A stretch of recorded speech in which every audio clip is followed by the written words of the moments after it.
Hey, today I'm going to be telling the story about how I started my online business. My name's Luke, I'm 24 years old, and I graduated university 3 years ago. Right after graduating, I never got a job, and instead I started my own online business. In the last 3 years, I've created multiple e-commerce brands, and my focus has always been on manufacturing custom products with factories in China, and then selling those products online. But it hasn't always been like this. So let me tell you the story about how I started. It all began when I got a 3D printer as a hobby. I would print out models from a game that I played called RuneScape, and I would paint them, and I then sold them online. It began to get a little bit popular. People seemed to like them, and I kept continuing to make them. Each one took me a few hours to make and paint, and then I would sell it on Etsy. After a while, I got sick and tired of painting all these models. I didn't enjoy it anymore. So I looked into ways that I could take myself out of this manufacturing process. It took me hours to make and paint these models. And after a long time of doing this, I didn't enjoy it anymore. And I wanted to find a way that I could continue this business without having to make the products myself. So that's when I looked into factories in China. Not to make the same painted models, but to make different things, easier things. I started off making metal keychains. I'd have them made in China, shipped to myself in the UK, and then I would sell them on the same Etsy store. This process continued.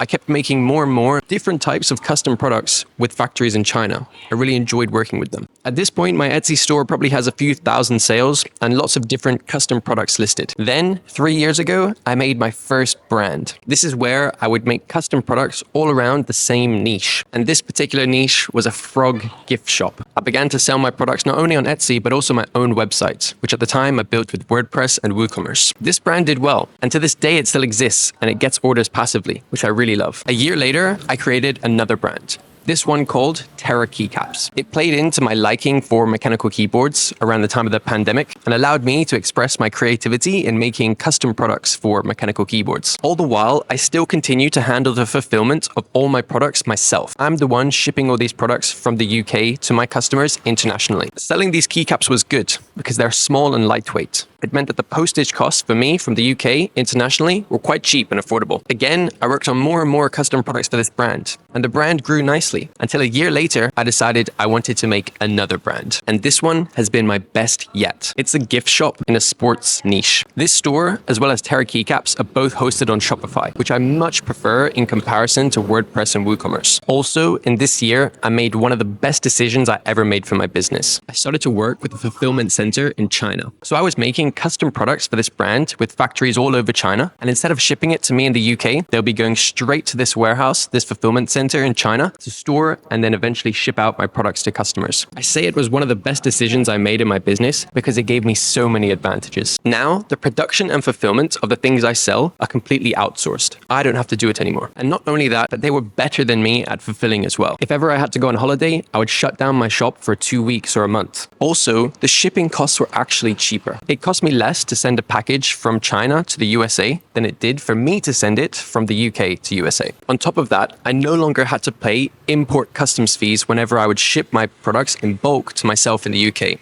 That was like 20%. I've since visited China to see the factories that I work with and also the fulfillment center. And that was an amazing trip for me. And over the years, I've learned just how important marketing is for online e-commerce businesses. I've learned to leverage paid ads on platforms like Meta, which took a while to learn, but now are huge drivers in my business. Influencer marketing and organic social media are two things I have rely on heavily in my businesses. I've also learned how important email marketing is for all of my brands and how much money is left on the table if I'm not utilizing it properly. Now I run my business from anywhere in the world. Right now I'm in Bali, Indonesia. My sales are growing and I've built a solid e-commerce system that works. I've started to expand my team, hiring VAs for different roles within my business. And now I'm beginning this YouTube channel to document my journey and to help teach others about how I run my online business. I truly believe if you follow the right steps, you can make any niche work. I've done the same things for my 3 brands and each one of them has came out to be a success. So if you want to start, here's my advice. First, you should pick a niche that you're interested in and knowledgeable about. This will give you an edge against your competitors, but also make it that you want to work on your business even on days when you're feeling unmotivated. The interest in your niche helps. 2,